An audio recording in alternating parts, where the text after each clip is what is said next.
हमारा पर्यावरण, are environment. जितना एनवायरनमेंट पर आपने कभी प्यार नहीं दिखाया होगा, आज आप दिखाने वाले हो। क्यों? क्योंकि इस चैप्टर से 5 नंबर का आने वाला है। तो इस वीडियो को हम 5 से 7 मिनट में कवर करेंगे और आपके 5 नंबर पक्के कर देंगे। दिस साइड उत्कर्ष श्रीवास्तव, आपका जो नाम है ले लीजिए। शुरू करते हैं हमारे चैप्टर को। तो हमारे आसपास जो भी फिजिकल और बायोलॉजिकल वर्ल्ड है उसको हम बोलते हैं, वो हमारा क्या है? पर्यावरण है। इस पर्यावरण में 2 प्रकार का कचरा पाया जाता है, biodegradable, non biodegradable. Biodegradable waste वो वेस्ट है जिसको आप क्या कर सकते हो, जिसको आप नॉन पॉइजनस सब्सटेंस में ब्रेक कर सकते हो और जिससे इन्वायरमेंट को कोई हार्म नहीं पहुंचेगा। जैसे जो पेड़ हैं उनकी पत्तियां वत्तियां, गाय का गोबर, कंपोस्ट, इन सब से इन्वायरमेंट को कोई हार्म नहीं पहुंचेगा। लेकिन वहीं पर नॉन बायोडिग्रेडेबल वेस्ट ऐसा वेस्ट होता है जिससे इन्वायरमेंट को खतरा है, जिनको आप नॉन पॉइजनस सब्सटेंस में ब्रेक नहीं कर सकते। इससे इन्वायरमेंट को नुकसान होगा। जैसे कि प्लास्टिक हो गया, रिफिल हो गई, हमारे बॉल पॉइंट की रिफिल हो गई, पॉलीथिन्स हो गई, सिल्वर फॉयल हो गई। तो इस बारे में आपको जानकारी मिलती है। फिर आता है इकोसिस्टम। इकोसिस्टम क्या होता है? अगर आप देखोगे अपने आसपास, हर एक चीज़ एक दूसरे पर निर्भर है, एक दूसरे से जुड़ी हुई है। इस यही पूरे बनाते हैं इकोसिस्टम को। यानी हम जुड़े हुए हैं किसी और से, हम किसी पर डिपेंडेंट है अपने किसी काम के लिए।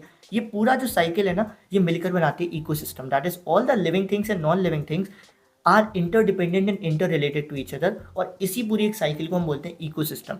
हर जगह का अपना इकोसिस्टम होता है। फॉरेस्ट का अपना एक इकोसिस्टम है। फॉरेस्ट को सोचो, अगर फॉरेस्ट में घास खत्म हो जाए तो कुछ काम होगा? नहीं होगा। क्यों? क्योंकि जो लोग घास खाते हैं फिर वो क्या खाएंगे, और फिर जो लोग घास वाले एनिमल को खाते थे वो क्या खाएंगे। तो ये सब आपस में एक दूसरे पे इंटर रिलेटेड है। इसी से बनता है इकोसिस्टम। अब इकोसिस्टम में 2 कंपोनेंट होते हैं, बायोटिक, अबायोटिक।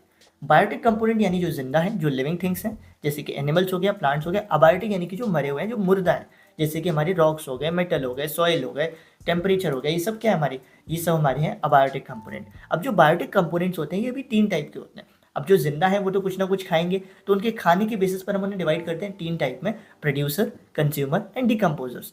प्रोड्यूसर्स कौन होता है? प्रोड्यूसर्स वो होते हैं जो अपना खाना स्वयं बना लेते हैं। कंज्यूमर कौन होता है? जो अपने खाने के लिए किसी और पर निर्भर करते हैं। और डिकम्पोजर्स कौन होते हैं? ये मतलब ये ज़िंदगी से उम्मीद हारे हुए लोग होते हैं। ये कहते हैं कि जो सड़ा गला मिल जाएगा, हम अपना खाना खुद नहीं बनाएंगे, ना हम कहीं शिकार विकार करने जाएंगे, जो सड़ा गला मरा पड़ा मिल जाए वो खा लेंगे। जैसे कि बैक्टीरिया और फंजाई होते हैं। इनको हम और नाम से पुकारते हैं। प्रोड्यूसर्स को बोलते हैं ऑटोट्रॉप्स, कंज्यूमर्स को बोलते हैं हेटेरोट्रॉप्स और डिकम्पोजर्स को बोलते हैं सेप्रोट्रॉप्स। अब जो कंज्यूमर्स होते हैं ये तो बड़े चालाक हैं, हमारी तरह कंज्यूमर्स, आप कंज्यूमर हो। ये क्या करते हैं, कोई खाली प्लांट खाता है, कोई खाली एनिमल खाता है, कोई दोनों खाता है। तो इसी बेसिस पे हम कंज्यूमर्स को डिवाइड करते हैं। जो कंज्यूमर्स खाली प्लांट खाते हैं उनको हम बोलते हैं हर्बीवोर्स, जैसे कि काऊ हो गया, गोट हो गया। जो कंज्यूमर्स खाली एनिमल खाते हैं उनको हम बोलते हैं कार्निवोर्स, जैसे लॉयन हो गया, टाइगर हो गया, स्नेक हो गया। और कुछ कंज्यूमर ऐसे होते हैं इंसानों की तरह जो एनिमल भी खाते हैं, प्लांट भी खाते हैं, उनको हम बोलते हैं ओमनिवोर्स, जैसे कि ह्यूमन हो गया, डॉग हो गया, कैट हो गया। तो ये चीज़ आपको क्लियर होती है। उसके बाद मूव ऑन करते हैं नेक्स्ट टॉपिक पर, फूड चेन। फूड चेन या food web. Food chain basically ये प्रोसेस होती है जो हमें बताती है खाना किस तरीके से खाया जा रहा है, एक जगह से दूसरी जगह कौन किसको खा रहा है। जैसे कि घास को बकरी खा रही है, बकरी को शेर खा रहा है, ये पूरा ये फूड चेन है। तो फूड चेन हमें स्टेप बाय स्टेप मेथड बताता है जिसमें पता चलता है कि खाना कहाँ से कहाँ कैसे ट्रांसफर हो रहा है। ठीक है, जैसे कि एक फूड चेन है ग्रास, ग्रास को खाया डियर ने, डियर को खाया लॉयन ने।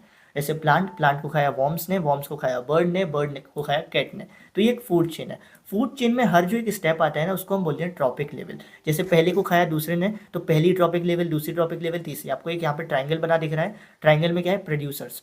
एक जन है जो खाना प्रोड्यूस करेगा, प्लांट ने खाना प्रोड्यूस किया, तो पहले प्लांट क्या है? पहली ट्रॉपिक लेवल। प्लांट को आकर किसी और ने खा लिया, वो सेकंड ट्रॉपिक लेवल। उसको किसी और ने, वो थर्ड। और उसको किसी और ने फोर्थ। जनरली एक फूड चेन में 3 से 4 स्टेप ही होते हैं, इससे ज़्यादा स्टेप आपको देखने को नहीं मिलते हैं, इतने इतने ही होता है। ठीक है, लेकिन सवाल ये है कि मान लो घास है, जो ग्रास है उसके पास 100 एनर्जी थी, तो क्या जो भी व्यक्ति ग्रास खाएगा उसको पूरी 100 एनर्जी मिल जाएगी ग्रास की, या उससे कम ज़्यादा मिलेगी? इसके लिए 10% लॉ लाई गई थी। 10% लॉ बेसिकली ये कहती थी कि हर ट्रॉपिक लेवल पर सिर्फ 10% एनर्जी ही ट्रांसफ़र होती है। यानी मान लो घास थी, घास में 100 एनर्जी थी और आपने घास खा ली, तो आपको कितनी एनर्जी मिलेगी? सिर्फ 10%। 100 का 10% यानी कि 10 एनर्जी मिलेगी। और मान लो किसी ने आपको खा लिया, अभी घर नहीं खाएगा, बोर्ड एग्जाम चल रहे हैं, तो मान लो किसी ने मुझे खा लिया, ठीक है, नहीं मुझे भी नहीं खाएगा, मैं तो पढ़ा रहा हूँ।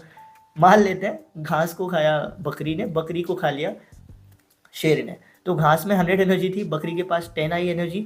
अब 10 की शेर को कितनी एनर्जी जाएगी? 10 का 10% 1 एनर्जी जाएगी। तो 10% लॉ बेसिकली ये कहती है कि ट्रॉपिक लेवल पर जो एनर्जी ट्रांसफर होती है एक ट्रॉपिक लेवल से दूसरे ट्रॉपिक लेवल, वो सिर्फ 10% ही एनर्जी ट्रांसफर होती है। यानी ये मत सोचना कि मैंने शेर खा लिया तो शेर की पूरी एनर्जी आ जाएगी, ऐसा कुछ नहीं होता भाई, सिर्फ 10% एनर्जी ही मिलेगी। मूव ऑन करते हैं नेक्स्ट टॉपिक पर, that is how do are human activities affect the environment. हमारी ह्यूमन एक्टिविटीज़ एनवायरनमेंट को तो बहुत नुकसान पहुंचा रहे हैं, लेकिन आज हमें एनवायरनमेंट पर बहुत प्रेम आ रहा होगा, क्यों? 5 नंबर का सवाल है यार, ठीक है। तो सबसे पहली ह्यूमन एक्टिविटी जो बहुत दिक्कत दे रही है वो है डिप्लीशन ऑफ ओजोन लेयर हो रहा है उससे। ओजोन लेयर आज जानते हैं बनती कैसे, ओजोन बहुत पड़ लिया है। तो ओजोन बेसिकली क्या होती है, हम सबको पता है, सन से यूवी रेडिएशन आ रही हैं। तो ये जो अल्ट्रा वायलेट रेडिएशंस आते हैं, ये ऑक्सीजन को तोड़ती हैं ओ और ओ में, यानी O2 को तोड़ देती हैं ओ और ओ में, और फिर ये जो फ्री ऑक्सीजन के एटम्स होते हैं ये वापस से जाकर ऑक्सीजन में मिल जाते हैं और O2 के साथ मिलकर O3 बना लेते हैं। ऐसे ही चलता रहता है। ये O3 जो है ओजोन हमारे लिए बहुत इंपॉर्टेंट है, क्यों? क्योंकि ये हमें अल्ट्रा वायलेट रेडिएशन से बचा रही है, और ये यूवी रेडिएशन इतनी खतरनाक है हमें स्किन कैंसर तक कर सकती है। लेकिन हमारी ह्यूमन एक्टिविटी की वजह से हम क्या कर रहे हैं, ओजोन को खत्म करते जा रहे हैं, ओजोन की मात्रा को कम करते जा रहे हैं। कैसे, उसके बारे में आपको बताता हूँ। बेसिकली हम ह्यूमंस कुछ ऐसी चीज़ें यूज़ कर रहे हैं जैसे कि AC, फ्रिज, रेफ्रिजरेटर एक ही बात है, वो सुनने में अच्छा लगता है रेफ्रिजरेटर, है ना। तो AC हो गया, फायर एक्सटेंशर्स हो गया, जिनसे क्लोरोफ्लोरोकार्बन निकलता है CH3, और क्लोरोफ्लोरोकार्बन जो है वो ओजोन को कम करता है। तो इसके लिए हमें क्या करना पड़ेगा, कुछ ऐसे स्टेप्स लेने पड़ेंगे, बिना ज़रूरत के AC वेसी ऑन मत करो ताकि क्लोरोफ्लोरोकार्बन कम से कम रिलीज हो, ठीक है। दूसरा क्या किया जा सकता है, एक तो हमने ये देखने को मिला कि ओजोन लेयर डिप्लीट हो रही है ह्यूमन एक्टिविटीज़ की वजह से, उसके लिए कम करने के लिए हम क्या कर सकते हैं, क्लोरोफ्लोरोकार्बन को यूज़ करो। दूसरा हमारा टॉपिक आता है मैनेजिंग द गार्बेज, कचरे की प्रॉब्लम बहुत ज़्यादा है। तो इस कचरे की प्रॉब्लम को सॉल्व करने के लिए क्या किया जा सकता है, 5-6 स्टेप्स हैं। पहला, रिसाइकिल में क्या, जैसे कोई सॉलिड कचरा है, सॉलिड वेस्ट है, सॉलिड गार्बेज है, जैसे कि पेपर, प्लास्टिक, मेटल, उनको रिसाइकिल करो ना यार, वहीं अगर यूज़ हो सकता है। जैसे पेपर है, पेपर को अगर कोई आसपास पेपर की मिल है वहाँ भेज दो, या जो प्लास्टिक की बॉटल जो फेंकने जा रहे हो उसको वहीं के वहीं यूज़ कर लो, कुछ अच्छे काम में यूज़ कर लो। जैसे देखते हो ना वो 5 मिनट क्राफ्ट वीडियो चलती है यूट्यूब पे, फेसबुक, इंस्टा पे, वो कितनी अच्छी अच्छी चीज़ें बना देते हैं उससे। दूसरा जो स्टेप है जिससे हम गार्बेज को मैनेज कर सकते हैं, कंपोस्ट बेसिकली एक तरीके से खाद बनाना, जो घर का ऑर्गेनिक कचरा होता है, ऑर्गेनिक यानी डोमेस्टिक वेस्ट होता है, जैसे कि पत्ते हो गए, सब्जी वब्जी के पत्ते हो गए, खाना वाना थोड़ा बहुत, तो इसको क्या कर सकते हैं, इसको एक गड्ढा खोद कर उसमें डाल दें कुछ समय के लिए, और उससे क्या होगा, ये अपने आप कुछ समय के बाद ये चीज़ जो है, जो आपने डाला है गड्ढे के अंदर, वो खाद बन जाती है, मैन्योर बन जाता है, जिसको आप खेती में यूज़ कर सकते हो। अगर आप खेती नहीं कर रहे हो तो अपनी गार्डन में यूज़ कर सकते हो, सिंपल सी बात है, ठीक है। लेकिन अब आलम ये हो चुका है कि अब लोगों को घर के लिए ज़मीन नहीं मिल रही है, गड्ढा कहाँ खोदेंगे, ये अलग दिक्कतें चल रही हैं, ठीक है। तीसरा होता है लैंडफिल मैंने बहुत देखा है अपने आसपास। बेसिकली इसमें क्या किया जाता है, हम वेस्ट को यूज़ करते हैं किसी ऐसी जगह पर डालने के लिए जो जगह क्या है, थोड़ी अनइवन है। मान लो कोई जगह है वो ऐसी है, एक तरफ से ऐसी, एक तरफ से ऐसी, तो हम क्या करेंगे, कचरा लाएंगे, जो ठीक ठाक सा कचरा है उसको इस जगह पे डाल देंगे, उसको भर देंगे और ऊपर से मिट्टी विट्टी डाल देंगे, जिससे ये दोनों जगह क्या हो जाएंगी, बराबर हो जाएंगी। इसको कहते हैं लैंडफिल।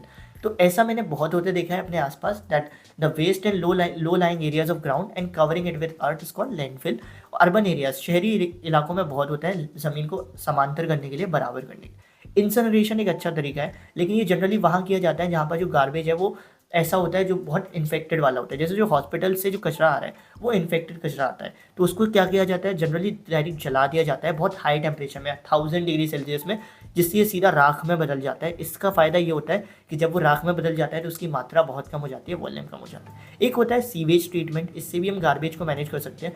जो हमारे घर का या किसी के भी घर का जो गंदा पानी होता है, जो डर्टी ड्रेन वाटर होता है वॉशरूम्स का, उसको क्या किया जा सकता है, उसको सीवेज ट्रीटमेंट प्लांट में भेज दिया जाए, जहाँ पर सीवेज गैस बनती है और सीवेज गैस बनती है जो एक बायोगैस है, जो अगेन हमें कहाँ पर हेल्प करेगी, खेती में हेल्प करेगी, और मैन्योर भी बना सकते हैं हम। तो इस सब तरीके से हम क्या कर सकते हैं, हमारे इन्वायरमेंट में गार्बेज को मैनेज कर सकते हैं। ऑल्सो एक क्वेश्चन भी दिया है, उसको भी ले ही लेते हैं, छोटा सा चैप्टर है, आर इन्वायरमेंट के लिए इतना तो बनता है यार। What are the advantages of using disposable paper cups over the plastic cup.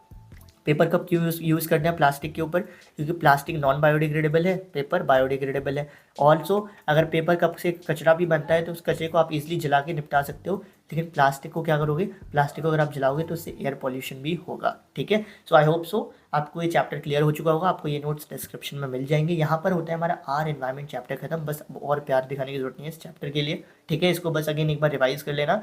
And yes, please let me know अगर आप चाहते हो कोई और टॉपिक में ऐसी वीडियो बना लूँ छोटी सी, तो please let me know in the comment section. Thank you and all the best for your exam.